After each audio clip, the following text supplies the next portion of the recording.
by profession, but the maker of a modern India by the action.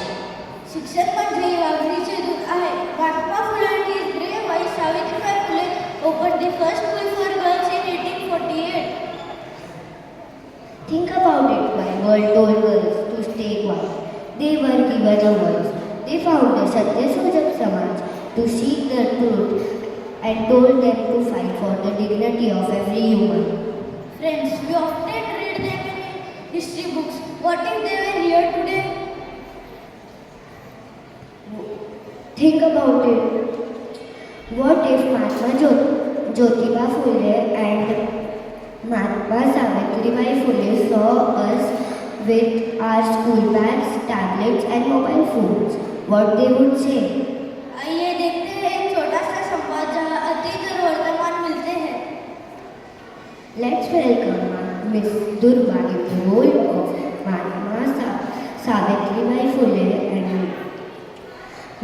Master Divyansh in the role of Mahatma Jyotiba Phule.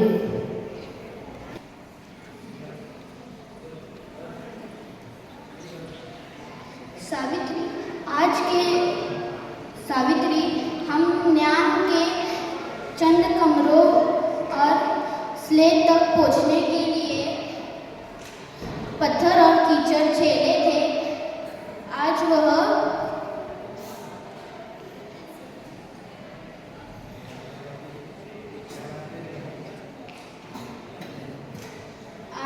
इस छोटी सी machine में समट कर पूरी दुनिया के पास पहुंच गई है.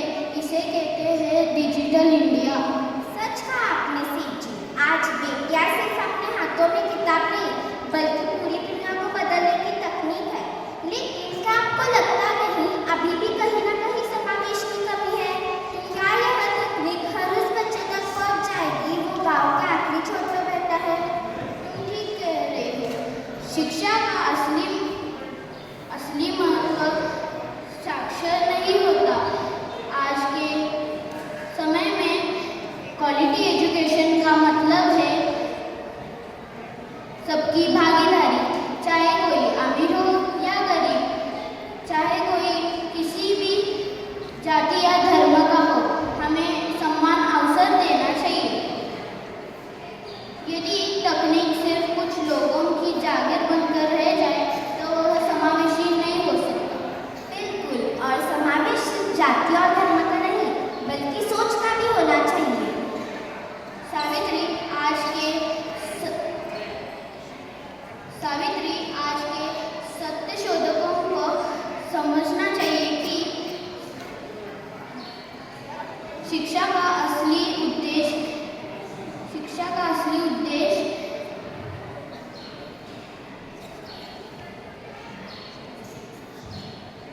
ऊंची नौकरी पाना नहीं बल्कि सत्य की खोज करना है. हमें आज के दुनिया में फेक न्यूज़ और अंधविश्वास बोलबाला है. वह तर्क शक्ति और वैज्ञानिक सोच मीन्स साइंटिफिक टेम्पर ही असली शिक्षा है. सही कहा. हमें बच्चों को सिखाना होगा वो दूसरों के प्रति संवेदनशील बने. एक समावेशी समाज वही है जिसमें एक दिव्यांग बच्चा भी उसी गर्व के साथ स्कूल जा सके उस गर्व के साथ दूसरे बच्चे जाते हैं.